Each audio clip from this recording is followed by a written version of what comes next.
प्यारे दर्शक वृंद, आज हम आपके बीच एक ऐसी शख्सियत को लेकर आए हैं जो किसी परिचय की मोहताज नहीं है।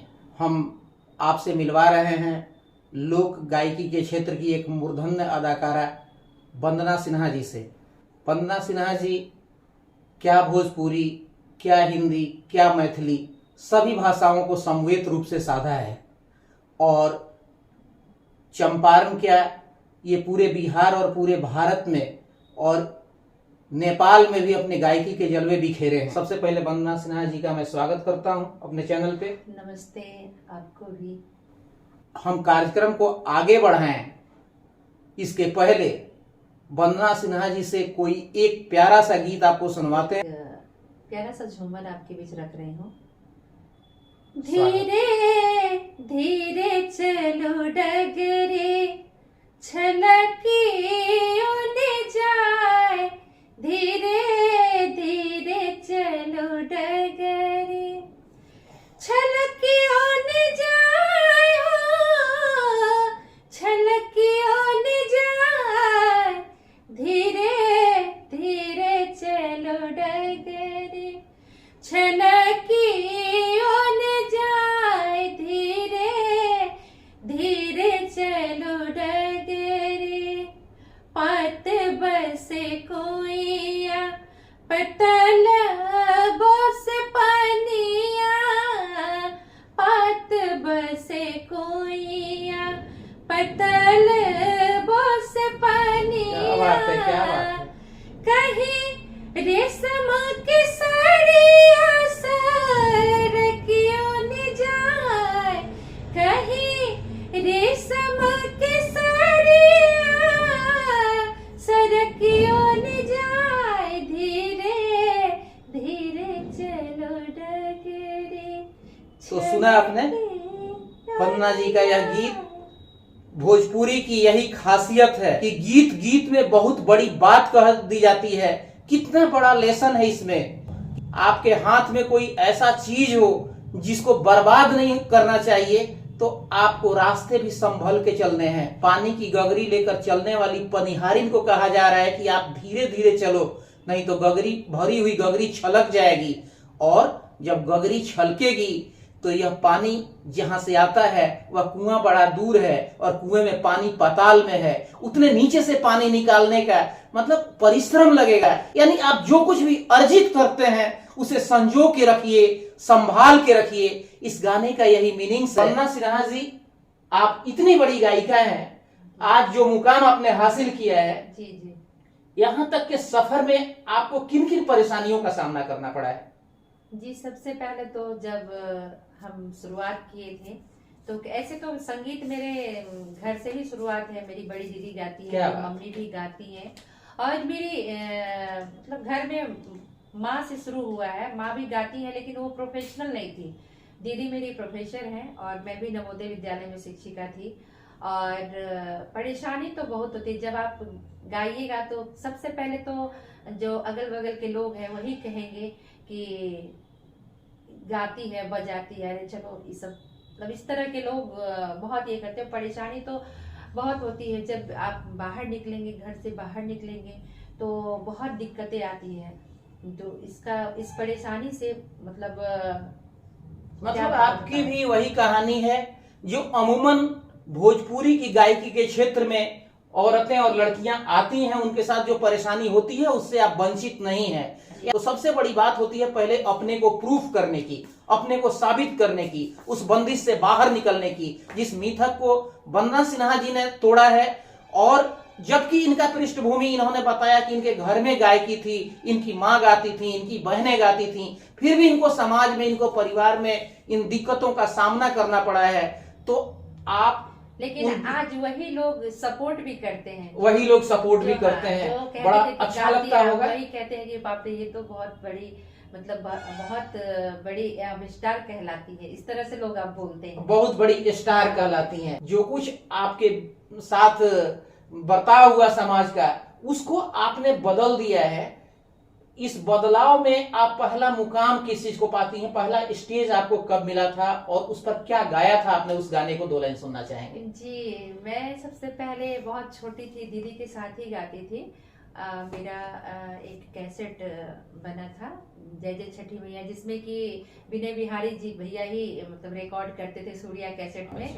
ले आइब सजना हो मंगाई दा सजना, भराइब सजना हो भराइब सजना, अपना छठी मैया के कोसिया भराइब सजना, अपना छठी मैया के कोसिया भराइब सजना, मैया दिहले बारी गोदिया में सुंदर लालना, अपना छठ मैया के कोसिया।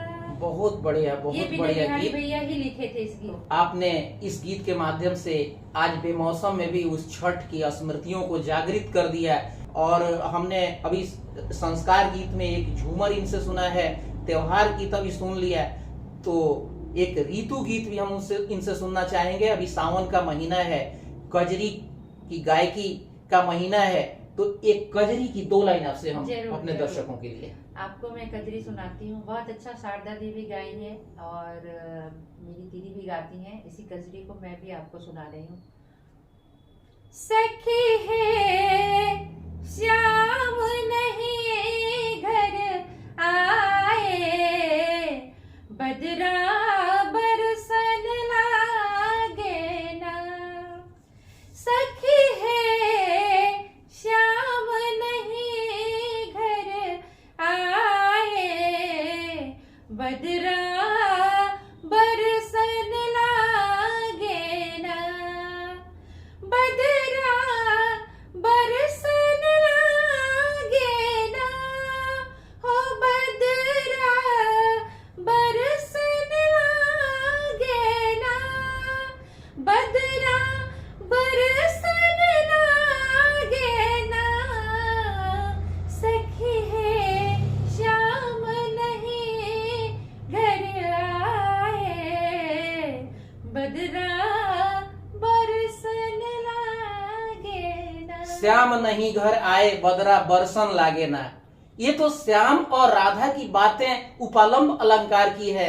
उलहना की बातें औरतों में जो होती है। सावन का महीना है, बारिश शुरू हो गई है, वर्षा की रिमझिम फुहार है, और वैसे में एक नई नवेली पत्नी का पति जो है घर पे नहीं है, तो वह सावन उसको काटने दौड़ता है। और इन्हीं चीजों को ये इस गीत के माध्यम से परोस रही हैं। कितना मनोहारी गीत है, किस तरह की संवेदनाएं लेकर यह गीत आते हैं। वंदना जी, आप गायकी के क्षेत्र में हैं और जैसा कि मैं जानता हूं, मुझे मालूम हुआ है कि आपके हस्बैंड एक शिक्षक हैं।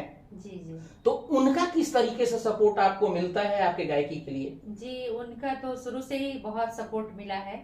जब शादी करके मैं गई थी, और खास करके उन्होंने जो हमारी हम दोनों की शादी हुई तो उनको संगीत बहुत पसंद था। और समझिए कि मेरी शादी हुई तो संगीत लेकर के वही, चूंकि उनको बहुत पसंद था। और उस समय मैं केंद्रीय विद्यालय में कार्यरत थी, तो जहाँ भी कार्यक्रम होता था तो उनका मेरे साथ जाना, प्रोग्राम में देखना कि कैसे इनका बड़ा बड़ा शो सब होता है, तो बहुत सपोर्ट किए, बहुत आगे बढ़ाने में वो मेरा साथ दिए। सुना आपने, जहां इनको बंदिशों का सामना करना पड़ा, लोगों के ये तरह तरह के फप्तियों की शिकार हुई, लोग इनकी आलोचना कर रहे थे, वैसे ही में सारे लोग एक तरह से नहीं है।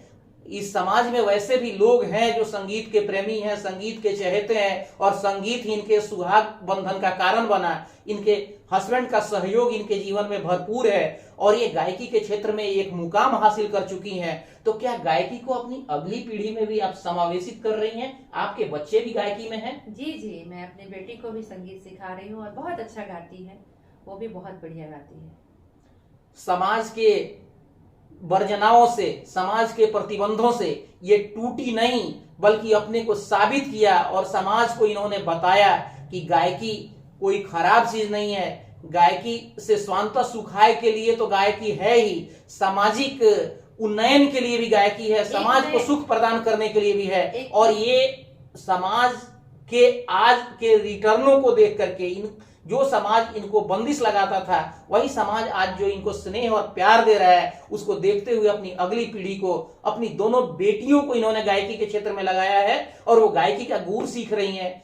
फिलहाल हम इस कार्यक्रम को विराम दें, इसके चाहेंगे कि हमारे दर्शक आपके गीत को गुनगुनाते हुए विराम दें इस कार्यक्रम को। हो यही सावन में, हो हम के सावन में झुलनी गढ़ाई दपिया, जिया बहलाई दपिया, हो हम के सावन में झुलनी गढ़ाई दपिया, जिया बहलाई दपिया ना। इसी के साथ अपने मित्र DK आजाद को आप दीजिए इजाजत और आप लोग भी झुलनी बना के अपने घर जाइए और अपने बगीचे के डाल में झूला लगाइए और श्रीमती जी के साथ बैठकर झूलिए।